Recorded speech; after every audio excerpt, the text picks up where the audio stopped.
It happens every day on every highway in America. You are stuck in traffic and you see it looming in your rearview mirror. A massive, brand new pickup truck. Chrome finish, lift kit, leather interior, a machine that easily costs 80, maybe $90,000. You look at the driver. He looks like a regular guy. Maybe he works in the same building as you. Maybe he lives in your neighborhood. And you cannot help but do the mental math. You know what the average salary is. You know what the cost of living is. So the question hits you. How? How is this mathematically possible?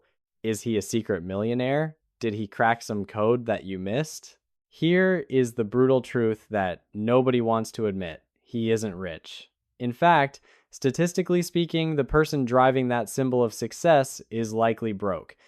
He is drowning in a financial system designed to keep him poor while making him feel like a king. My name is Max, and I spend way too much time thinking about money and researching why people make the financial decisions they do. And today, we are exposing the wealth illusion. We are looking at a middle class that is cannibalizing its own future, $900 a month at a time. We are going to break down the predatory 84-month loans, the negative equity death spiral, and the psychology that convinces rational people to sign contracts that ruin their lives. If you have ever felt the pressure to upgrade your car, or if you just want to understand the economic horror story unfolding on our roads, make sure to hit that subscribe button, because we are about to dismantle the biggest lie in American finance. Let us look at the numbers.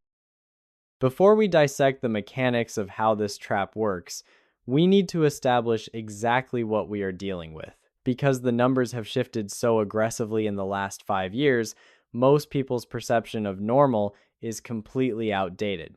The average new car payment in America has not just gone up, it has crossed a psychological and financial threshold that would have been considered insanity a decade ago. We are now seeing average monthly payments for new vehicles hovering around the $730 mark. That is the average. That includes the compact sedans and the budget models. But when you strip away the outliers and look at what Americans are actually buying, the trucks and the SUVs that dominate our roads, the reality is much darker. For these vehicles, payments of $900, $1,000, or even $1,200 a month have become the standard. Think about that for a second. $1,200 a month. That is a mortgage payment in many parts of this country. That is more than the total monthly take-home pay of a minimum wage worker. And yet, dealerships are packed. Papers are being signed every single day. The terrifying disconnect here is income. The median household income in the United States has not doubled in the last 10 years. Wages have grown, yes, but they have moved at a glacial pace compared to the explosive inflation of vehicle prices. So, we have a situation where a school teacher, a nurse, or a retail manager is driving a vehicle that costs more than their entire annual salary. They aren't crypto billionaires.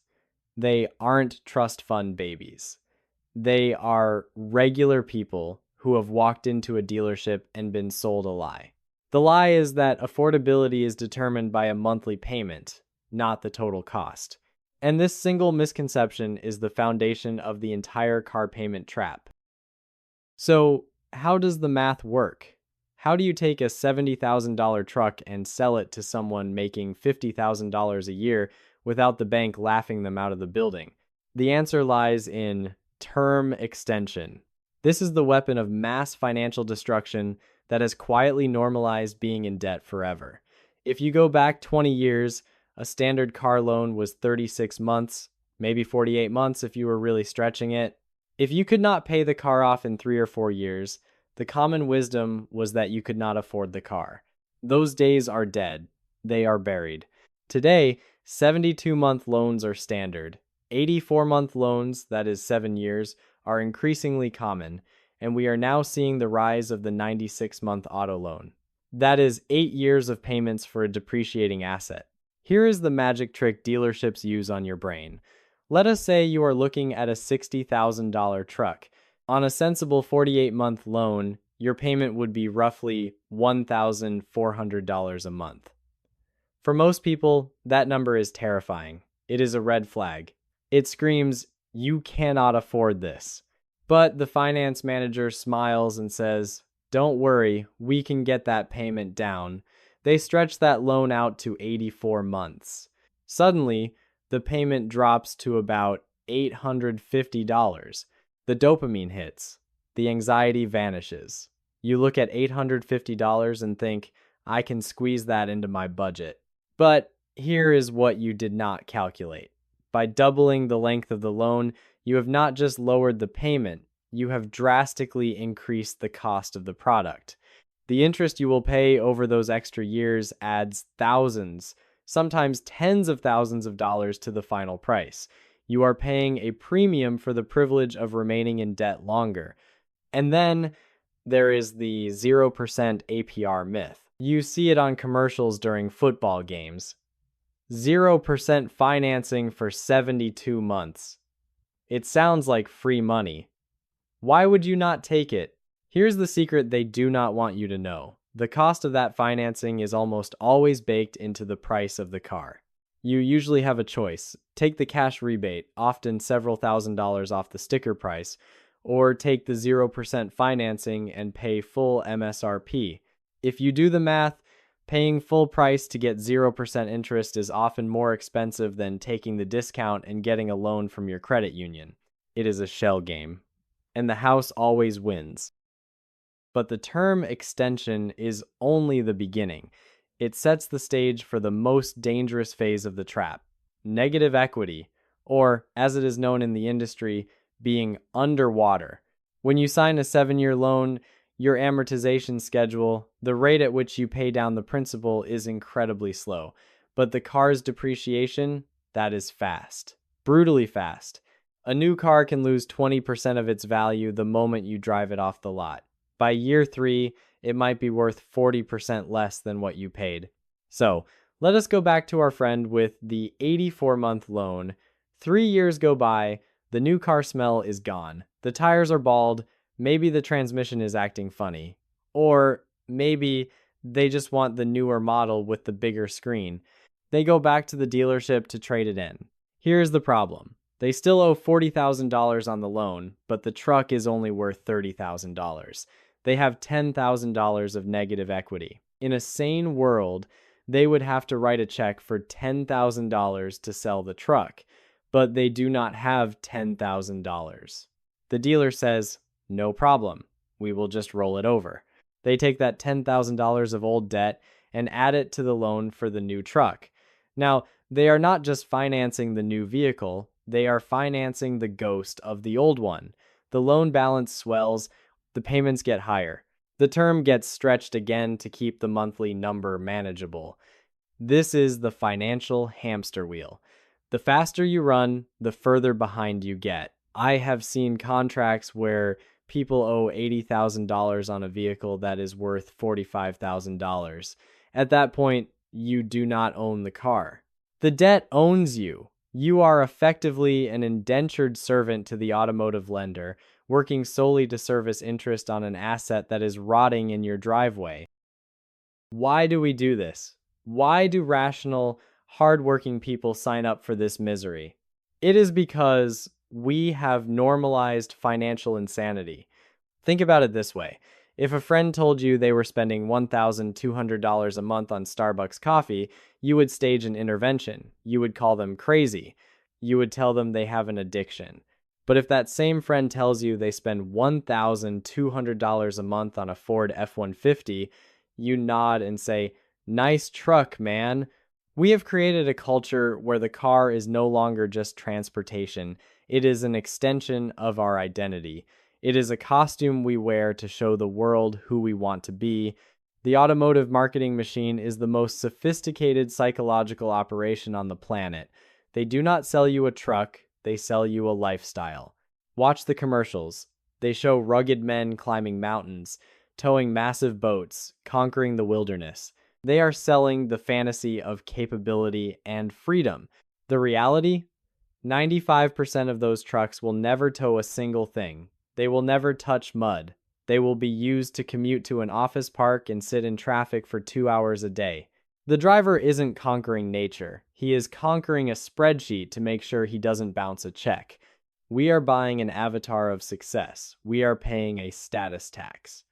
When you sign that loan, you are telling yourself, I work hard. I deserve this. This proves I have made it. But true success isn't driving a bank-owned liability. True success is having options. And that $1,000 payment is the single biggest destroyer of your options. Let us talk about the consequences. Because when that much money leaves your bank account every month, something else has to give. You cannot violate the laws of mathematics forever. This is where we see the phenomenon of being car poor. I have seen people, and this is not an exaggeration, who live in apartments with roommates well into their 30s just so they can park a luxury SUV outside. They are eating ramen noodles for dinner, they are skipping vacations, they are delaying dental work, they are putting off buying a home or starting a family, all to feed the beast in the driveway. They restructure their entire existence around the car payment. It becomes the sun in their financial solar system, and everything else orbits around it. It gets even more tragic when you see people taking on second jobs specifically to afford the car.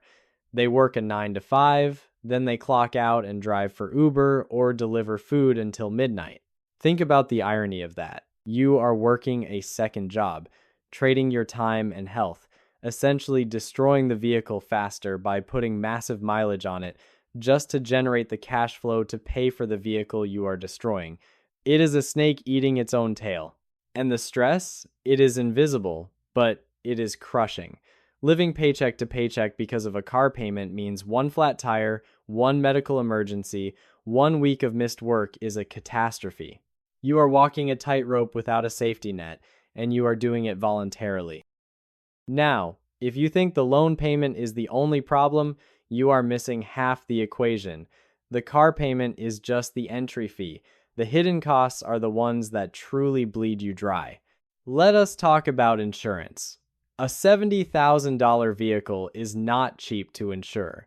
If you are financing it, the bank requires full coverage, low deductibles, maybe gap insurance. For a family with 2 of these vehicles, insurance premiums can easily hit $400 or $500 a month. That is $6,000 a year just for the legal right to drive your debt on the road. Then there is maintenance. Modern vehicles are technological marvels, but they are nightmares to repair. A headlight assembly on a modern luxury truck isn't a $20 bulb anymore. It is a $1,200 LED matrix system. Sensors break. Touch screens fail. Turbos blow. When you are stretching your budget to the limit just to make the monthly payment, you have zero margin for an $800 brake job. So what happens? That repair goes on a credit card at 24% interest. The debt spiral accelerates. And do not forget fuel. If you buy that big truck, you are signing up for 15 miles per gallon. In a volatile energy market, a fluctuation in gas prices can wreck your monthly budget instantly. But perhaps the most terrifying aspect is the household multiplier. Rarely is there just one bad car loan in a driveway. The average American household has 2 cars. Often, both are financed. Dad has the truck. Mom has the massive 3-row SUV for the kids. Now, you have a household with $1,800 to $2,000 a month in outgoing car payments. That is wealth incineration on an industrial scale. That is money that could have funded college tuitions, paid off the mortgage early, or built a rental property portfolio. Instead, it is vanishing into depreciation. This brings us to the most painful part of this analysis, the opportunity cost. This is the number that should keep you awake at night. It is not just about what you spent, it is about what you lost the chance to earn. Let us run a scenario. Let us take 2 people, Guy A and Guy B. Guy A buys the dream truck. He pays $800 a month for 7 years. After insurance and gas and maintenance, let us be conservative and say his total cost of ownership is roughly $1,000 a month. Over 7 years, he spends $84,000. At the end, he has a truck worth maybe $15,000. He has lost $69,000 of pure value. Now, look at Guy B. Guy B buys a reliable, used 5-year-old sedan for cash, or maybe a very small loan. His total cost is significantly lower. He takes that difference, that $800 a month he did not spend on a truck payment, and he invests it in a simple S&P 500 index fund with an average 8% return. Do you know what happens in 10 years? Guy A has a rusted truck and is probably looking for a new loan. Guy B has over $145,000 in his investment account. In 20 years, that simple decision to drive a boring car is worth nearly $450,000. In 30 years, it is over $1 million. This is not an exaggeration. This is compound interest. When you sign that $900 car payment, you aren't just spending monthly income. You are literally setting $1 million of your future retirement on fire. You are trading financial freedom at age 55 for heated seats at age 30. Is it worth it? So, how do we escape? The first step is psychological. We have to break what I call automotive Stockholm syndrome. We have to stop defending the very thing that is holding us captive. You have to stop caring what people at stoplights think of you. You have to stop caring what your coworkers think of your ride. Because remember, if they are driving a brand new $80,000 car, they are probably broke. Why would you want to impress broke people? There is no shame in driving a paid-off car. There is a profound sense of peace in it. When you drive a car with no payment, the engine sounds different. It sounds like freedom. If you are currently trapped in this cycle, you need a plan. It might mean selling the car, taking the loss, and buying a beater to stop the bleeding. It will hurt. It will be embarrassing. But it is better to take a small loss now than to bleed out for the next decade. And if you are thinking about buying a car soon, do the real math. Look at the total cost, not the monthly payment. Look at the term and ask yourself, is this metal box worth sacrificing my financial future? I want to hear from you. Have you fallen into this trap? Or have you resisted the urge and driven an old, reliable car while your friends upgraded? Tell me your story in the comments below. I read every single one. And if this video gave you a reality check, do me a favor, hit that like button so the algorithm shows this to someone who is about to sign a bad contract. I am Max. Thanks for watching, and I will see you in the next one.